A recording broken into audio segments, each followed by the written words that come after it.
Because love doesn't mean I'm going to take care of every, women desire you ever had and feed your every addiction and have a nonstop plate of cookies in front of you, because none of that's good for us. Yeah. And also, don't go around saying, "Hey, Tubby, don't eat the second sleeve of cookies." Okay. Yeah. Presentation matters too. Still be loving about it. Don't be hateful. Yeah. Don't be like, "Hey, Chubs." But anyways, I think I should have put that disclaimer on there. Yeah. Okay. Yeah.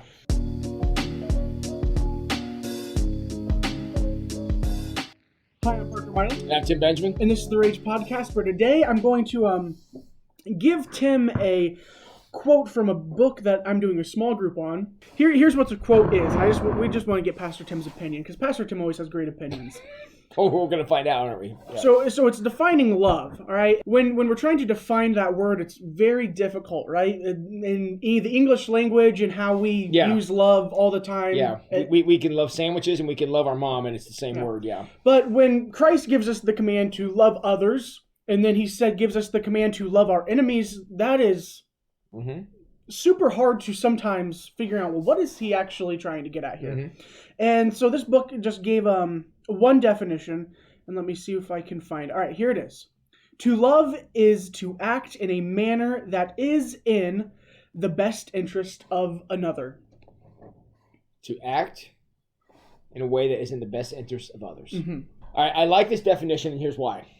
Because a lot of times when we talk about love, and this is very annoying to me, is we talk about love, and love is this many splendored thing, as the song goes. But a lot of times it doesn't translate into anything. That's the problem. I can love something and do absolutely nothing about it, and that's not how that works. Where that definition says, okay, if I love this organization, or if I love this situation, or if I love this sport, or if I love this person, I'm going to do something about it, and I'm going to do something, and I'm going to determine what's in their best interest, and I'm going to act accordingly. I think it's a very good definition because, again, it has an active piece to it. Because way too often, love is this passive feeling, and that's infatuation, or that's 100 different things.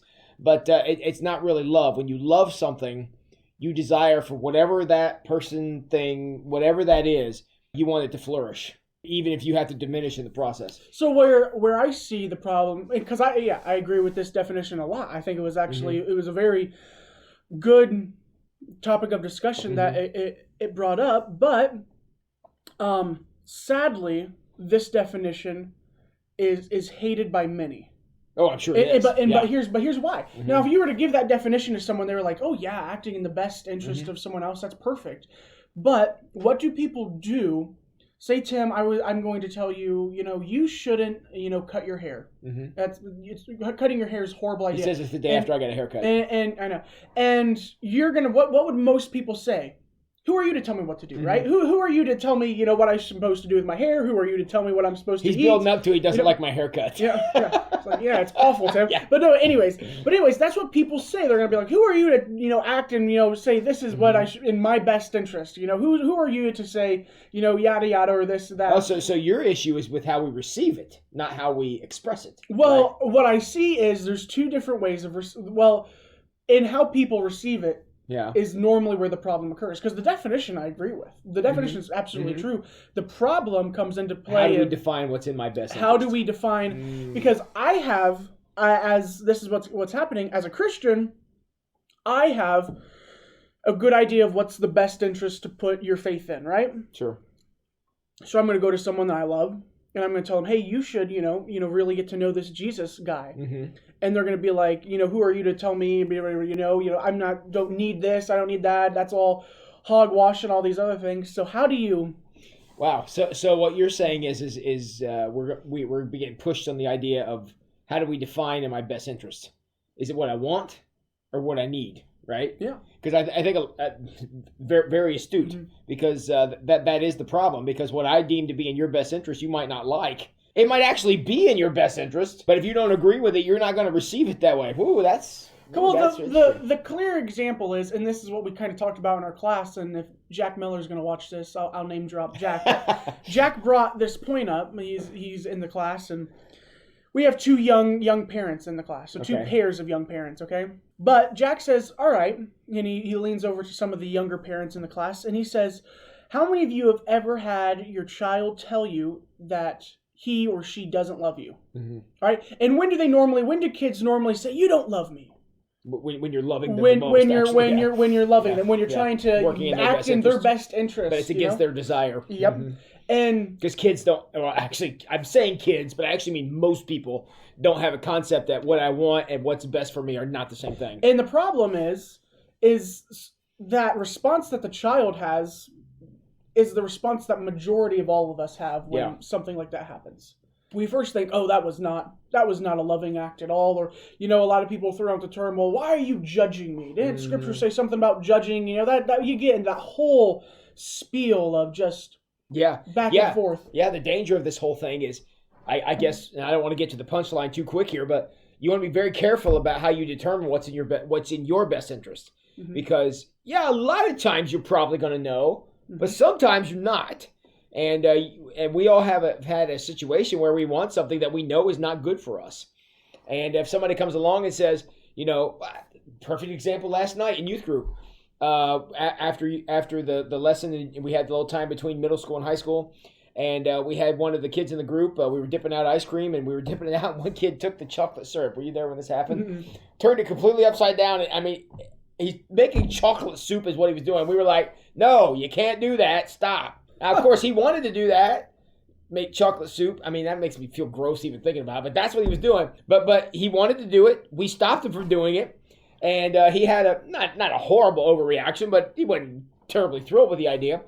And but we did that because we deemed that much sugar was not in his best interest, so we stopped him. And I don't know how much he appreciated that, even though we did him a favor. And now we've used all the examples of kids, but there's grown adults that do the exact same thing. Including the two guys in this picture right here. Right here. Yeah. And what do we normally do in response is we try to make up a way to justify the pouring more of chocolate on the ice cream, okay? Here's exactly right. Here's what I do, all right? Yeah. Say I did some form of physical activity in the day, in a certain day. Okay. And then I come to church on Wednesday night, and I see a plate of nothing but sandwich cookies down there on the table. Thanks be to Joyce. Thank you, Joyce. Thank you, Joyce. So good. They're so good. But anyways, I know I downed a lot of those cookies. I did. And I was like, you know what? No one's stopping me from eating the rest of this whole sleeve of cookies. I just want to be clear right now. This is now a confession. I just want to be clear right now. The person putting the chocolate in the bowl was not Parker. Okay, continue. Yeah, clarify that one. But anyways, and I was like, man, I'd go for another cookie. But you know what I would have done if someone would have came up to me and said, hey, I've noticed you were eating a lot of cookies. And I was like, what do you mean? This is only my second cookie, right? Yeah. Or this is, this is your second sleeve of cookies. I know how that goes. Or I say, I worked out today. I worked out today. It's like, no. Right? Like the person's clearly trying to make a statement. In your best interest, you probably shouldn't down your second sleeve of cookies. But I get so ticked when someone tries to tell me that. And so does everyone else. And so does everyone else. And they're doing that because they love you. That's what that definition says. Boy, that's obnoxious. And as Christians, right, the people that are supposed to constantly be displaying love, right? And accountability, yes. And accountability. Yes. But when someone tries to love me, I despise it. Oh, yeah. I despise it. Yeah, well, love is okay. As long as you're loving me by giving me cookies, Yeah, but once someone tries to, actively, and actively display their love for me by saying, hey, maybe you shouldn't down, and we're using a funny analogy, but there's several examples that can be way more serious. But when someone comes up and says, hey, you probably shouldn't down that second sleeve of Oreos tonight, okay? I'm going to be like, who are you? Who are you to tell me I can't down the second sleeve of Oreos? I'll show you. And in making my argument, I'll be spitting Oreo chunks on them. But that's even better. I'll show them, right? But I think Christians do that all the time too. Yeah. And here's our world honestly is boss at this. Yeah. Because they are always about, here's this rule that we've had for, 6,000 years or something. Mm-hmm. And today we're like, nah, I'm not feeling it. I guess we're going to do something else now. And they change all the rules. They change what words mean. They change how we identify ourselves and things. And all that saying you now have to, what's the word I'm looking for? Not justify, but you have to, affirm me in this. Mm-hmm. Yeah, you have to affirm me in this. And if you don't, then you don't love me. Well, we're going, no, I think that's not in your best interest. Yep. At all. And that's not how it's received. It's received in much the same way the cookie thing we're talking about here is. And see, in So what I guess the point that what we'll sign off with today is talking about we've been commanded to love.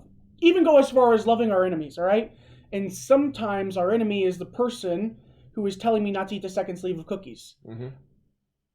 And that is a false idea of what an enemy is, right? Yeah. Because they're trying to act we think the friend is the person who's feeding our addiction. Yes, yeah, absolutely. That's not how that works. And so in a world, in a faith, when truth is that we are supposed to love everyone, sometimes the best way to start that, and this is kind of throughout all of Christianity, is set the example first. Mm-hmm. So when someone tells you, hey, that's a lot of cookies, or go extreme, hey, maybe you shouldn't talk to your spouse or a family member that way. Yeah. Maybe you shouldn't, whatever it is. Maybe you shouldn't go out, and into that certain environment, mm-hmm. Whether it be, the bar at 3 a.m. or whatever it may be. Yeah. Just you have countless examples running through your head. When someone tells us that, majority of the time, we get irritated mm-hmm. and we just start to get hateful mm-hmm. in the honest term. And most of that's because of the conviction we're feeling. Yeah. And that has to go somewhere, so we're mad at the person who did it. But as Christians, as people that are supposed to constantly be displaying love, the best way to do that is to also be able to accept when someone's trying accept that love from somebody. Love someone from someone else. Yeah. And it's hard. But and not only is it hard, it's also counterintuitive. Mm-hmm. Because we think that by withholding something from us, that person's attacking us. Mm-hmm. And that, again, we're being funny about it, but that's not at all what's happening. But that's the way it comes across, and that's when we basically say, I don't want you to love me anymore. Yep. And I'm going to do what the teenager says. Mm-hmm. You were talking about Jack Miller asking the question. Then everybody say, well, I don't love you anymore, and that's an attack response to having something denied, and it's a very interesting thing. So. Not only are we commanded to love, probably the harder command is to allow that to happen. Yeah. Because love doesn't mean I'm going to take care of every, women desire you ever had and mm-hmm. feed your every addiction and have a nonstop plate of cookies in front of you, because none of that's good for us. Yeah. And also, don't go around saying, hey, Tubby, don't eat the second sleeve of cookies, okay? Yeah, presentation matters too. Still be loving about it. Don't be hateful, don't be like, hey, Chubbs. But anyways, I think I should have put that disclaimer on there, okay? Yeah. But you can tell I've been a fat kid a lot of my life. yeah. Anyways, so allow people who are showing you love, appreciate them, because you're not going to want to. You're going to have to decide to, because that's the only way you're going to get it done. But all right, everybody, hang in there. Appreciate you guys watching the Rage Podcast. A little shorter episode today, but know that there's just, honestly, probably not enough of the kind of love that definition is talking about going around. Yeah. Because I think a lot of people have scars from the last time they tried it. So if somebody's going to love you like that, allow them some leeway and appreciate what they're doing for you. Yeah. All right, everybody, have a great week. We appreciate you watching, and one sleeve of cookies is probably enough.